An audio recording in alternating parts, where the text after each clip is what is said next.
Karton almarhum Iwah Ibu Munti Hasanah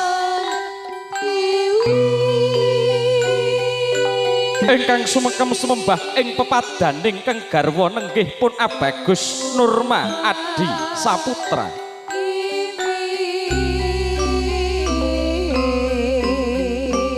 karone ling dumateng risang pinanganten putri tan ana kang hangayomi miwah kang hangayem anu nuntun pringke blating penembah kejawi sang binagus Arijalu kawamuna alani saminangka jejering priya bisa paring pangayoman tumraping jejering wanita purna anggenipun Serat Maja pinanganten putri sumengkem sembah ing pepadaning kang garwa